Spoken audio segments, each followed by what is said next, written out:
ఒక ఊరిలో ఒక పేద బ్రాహ్మణుడు ఉండేవాడు. అతను ప్రతిరోజు ఉదయాన్నే శివుడిని పూజించేవాడు. అక్కడ భక్తుల నుండి వచ్చే కాస్త డబ్బు అతని ఆదాయం. అయితే అతను దయగలవాడు మరియు అవసరమైన వారికి ఎప్పుడు సహాయం చేస్తూ ఉండేవాడు. అలా కొన్ని రోజుల తర్వాత భక్తుల విరాళాలు తగ్గిపోతాయి. దానితో బ్రాహ్మణుడు తన అవసరాలు తీర్చుకోలేకపోయేవాడు. అలా కొన్ని రోజులు కష్టంగానే ఆ శివనామ స్మరణ చేసుకుంటూ అలా జీవనం గడుపుతూ ఉండేవారు ఆ దంపతులు. అలా ఒక రోజు మహాశివరాత్రి పవిత్రమైన పండుగ రోజున శివపార్వతులు భూలోకానికి వచ్చినప్పుడు అక్కడ ఆ పేద బ్రాహ్మణుడు శివుడిని పూజించడానికి ముందు నదిలో స్నానం చేయడానికి వెళ్తున్న భక్తుడిని చూసి పార్వతీదేవి శివుడితో ఇలా అంటుంది, స్వామి, ఈ బ్రాహ్మణుడు నీ గొప్ప భక్తుడు. ఇతని పేదరికాన్ని ఇకనైనా తొలగించి మంచి జీవనాన్ని ప్రసాదించండి స్వామి అని పార్వతీదేవి శివుడితో చెప్తుంది. అప్పుడు శివుడు పార్వతీదేవితో, దేవి, ఈ రోజు మహాశివరాత్రి. అతను నా శివలింగానికి సమర్పించిన బిల్వపత్రాలతో ఈ రాత్రి అతన్ని ధనవంతుడిని చేస్తాయి అని సమాధానమిస్తాడు. అలా వారు మాట్లాడుకుంటూ ఉండగా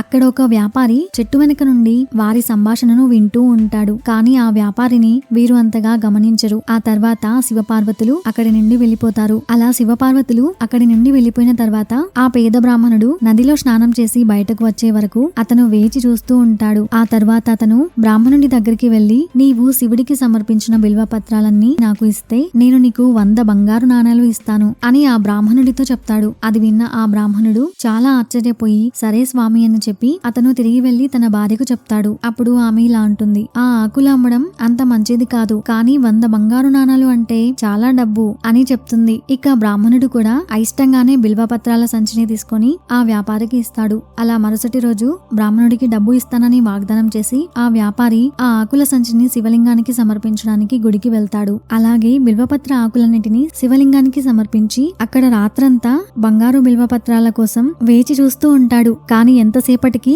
అవి ఆకులుగానే ఉండడంతో కోపం వచ్చిన వ్యాపారి శివుడితో కోపంగా ఇలా అంటాడు, నీవు నీ వాగ్దానాన్ని తప్పావు అని కోపంగా చెప్పగా అప్పుడు తన చేతులు శివలింగానికి తాకుతాయి. దానితో అతని చేతులు శివలింగానికి అలాగే అతుక్కుపోతాయి. చివరికి ఆ వ్యాపారి ఎంత ప్రయత్నించినా అవి మాత్రం రావు. దానితో ఆ వ్యాపారి తన తప్పు తెలుసుకొని, స్వామి, నన్ను క్షమించండి అని శివుడిని వేడుకుంటాడు. అప్పుడు ఆ సమయంలో అకస్మాత్తుగా వ్యాపారికి ఒక దైవస్వరంతో, ఓ దురాశగల వ్యాపారి, నీ చేతులు విడిపించుకోవాలంటే బ్రాహ్మణుడికి 1000 బంగారు నాణాలు చెల్లించు అని శివుడు ఆ స్వరంతో చెప్తాడు. అప్పుడు ఆ వ్యాపారి, స్వామి, కానీ నేను అతనికి 100 బంగారు నాణాలు ఇస్తానని వాగ్దానం చేశాను అని వ్యాపారి శివుడితో చెప్తాడు. అప్పుడు శివుడు, అవును, నీకు శిక్షగా నీవు అతనికి ఇప్పుడు 1000 బంగారు నాణాలు చెల్లించాలి అని శివుని యొక్క స్వరం చెప్తుంది. అలా మరుసటి రోజు ఉదయం ఆ బ్రాహ్మణుడు గుడికి వచ్చినప్పుడు అక్కడ ఉన్న వ్యాపారి చేతులు లింగానికి అత్తుకొని ఏడుస్తూ ఉండడం చూసి ఆశ్చర్యపోతాడు. అప్పుడు ఆ బ్రాహ్మణుడు ఆ వ్యాపారితో, మీకేమైంది అని అడుగుతాడు. అప్పుడు అతను ఆ బ్రాహ్మణుడితో, నీవు వెంటనే నా ఇంటికి వెళ్లి నా కుమారుడిని 1000 బంగారు నాణాలతో ఇక్కడికి రమ్మని చెప్పండి